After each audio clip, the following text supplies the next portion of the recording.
사랑하는 하여묵 가족 여러분, 안녕하세요. 김소명 목사입니다. 사순절 10번째 날입니다. 오늘도 하여묵과 함께 하심으로 주 안에서 새 힘 얻는 귀한 하루 되시기를 축복합니다. 이 시간 허락하시는 하나님의 말씀은 마태복음 16장 24절입니다.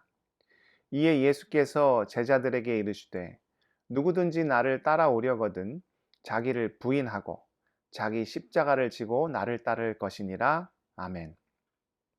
아내 말을 들으면 자다가도 떡이 생긴다는 말이 있죠.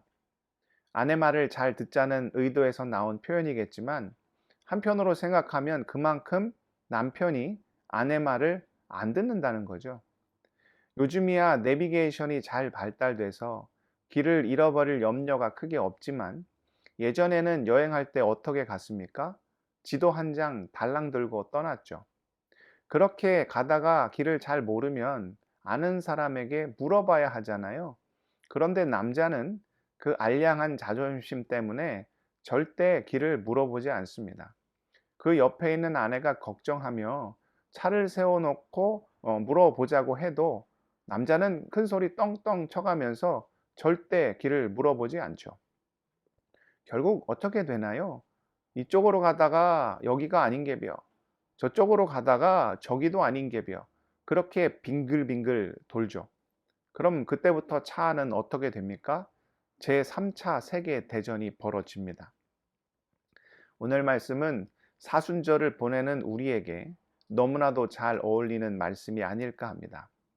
주님은 오늘 성경 구절을 통해 제자도가 무엇인지, 주님을 따르는 삶이 무엇인지를 잘 설명해 주시죠.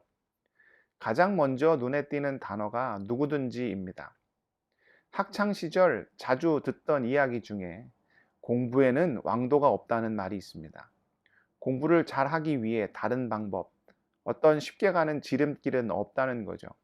그냥 책상에 앉아서 공부는 머리로 하는 것이 아니라 엉덩이로 한다 생각하며 열심히 하는 방법밖에 없다는 것입니다. 오늘 말씀에서 누구든지도 비슷한 의미죠. 주님을 따르는 길에 다른 지름길은 없다는 겁니다. 주님이 가르쳐 주시는 길, 그것이 유일한 길이요. 반드시 그것을 지켜야 한다는 거죠. 여기에 그 두 가지 방법이 나옵니다. 먼저는 무엇입니까?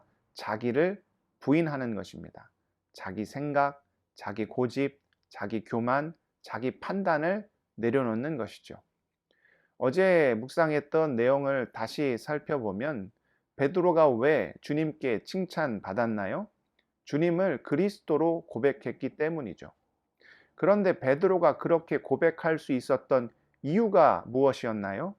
베드로가 자기 판단을 내려놓고 하나님께서 들려주시는 음성에 귀를 기울였기 때문이죠. 마태복음 16장 17절을 다시 한번 볼까요? 예수께서 대답하여 이르시되 바요나 시몬아 내가 복이 있도다. 이를 내게 알게 한 이는 혈육이 아니요 하늘에 계신 내 아버지시니라. 예수가 그리스도이심을 하나님께서 알게 하셨는데 베드로가 그것을 의심하지 않고 깨닫게 해 주시는 있는 그대로 고백했다는 거죠. 자기 판단을 내려놓고 주님이 주시는 은혜대로 시인하면 그게 칭찬받는 일이 된다는 것입니다. 그런데 오늘 우리가 읽지는 않았지만 주님께서 자기가 고난 받으실 것을 이야기하자 베드로가 어떻게 반응합니까? 주님, 그렇게 하시면 안 됩니다. 항변하죠. 왜 그렇게 이야기한 걸까요?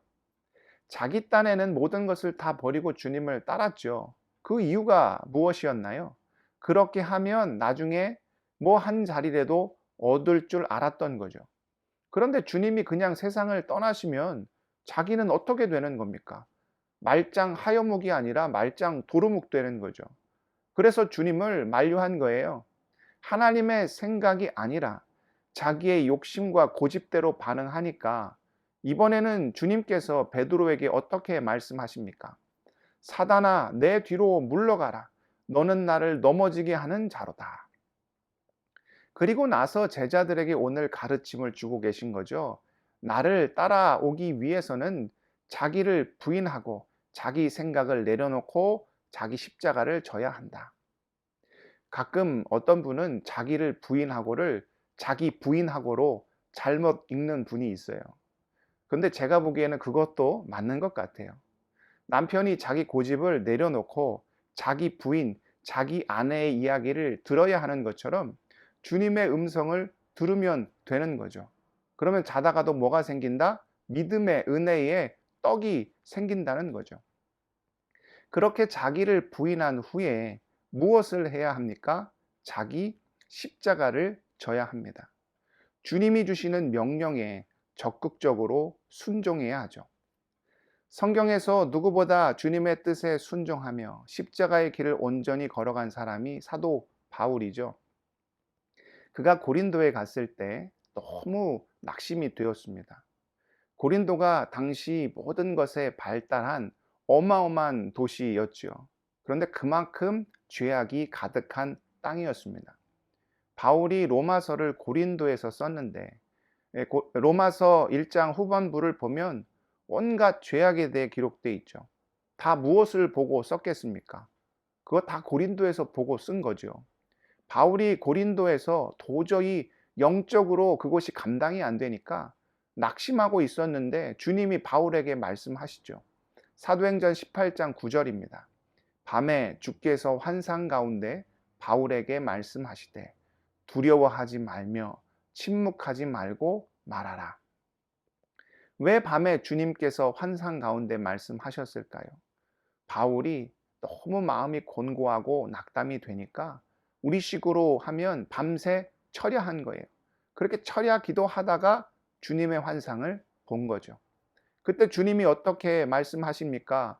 두려워 말고 복음을 전하라는 거예요. 주저하지 말고 주님의 뜻을 행하라는 거죠. 그랬더니 어떤 일이 벌어졌습니까? 자그마치 그곳에서 1년하고도 6개월을 머물면서 복음을 전했습니다. 그리고 고린도 교회라는 귀한 믿음의 공동체가 세워졌죠. 사랑하는 하여묵 가족 여러분, 주님을 따르기 위해 다른 길은 없습니다. 자기를 내려놓고 주님께서 맡겨주신 일, 자기 십자가를 져야 합니다. 자기 부인과 주님의 뜻에 순종하는 것. 이것이 십자가의 길을 가는 유일한 방법인 거죠. 그 길 끝에 그럼 무엇이 있습니까? 고난인 줄 알았는데 은혜가 있는 거예요.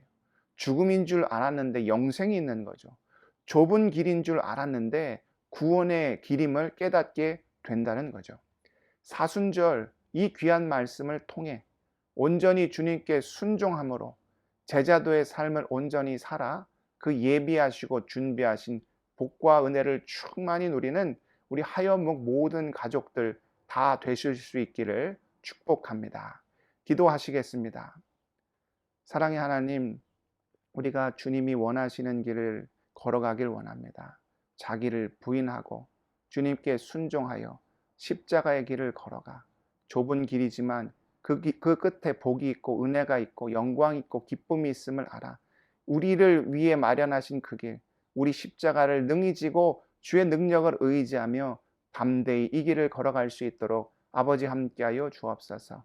우리 하윤목 가족들 중에 어려움을 당하는 많은 지체들이 있습니다. 신분의 문제로, 가정의 문제로, 고통의 문제로, 경제의 문제로 온갖 어려움과 근심과 아픔과 슬픔의 일들을 겪는 모든 주의 자녀들 위로하시고 감당할 수 있는, 견딜 수 있는, 이기고 승리할 수 있는 하늘의 능력을 부어주시사 입술에서 감사와 찬양이 끊이지 않도록 역사하여 주옵소서. 오늘 하루 주 안에서 승리하게 하실 것을 간절히 소원하오며 예수 그리스도의 이름으로 기도드리옵나이다. 아멘.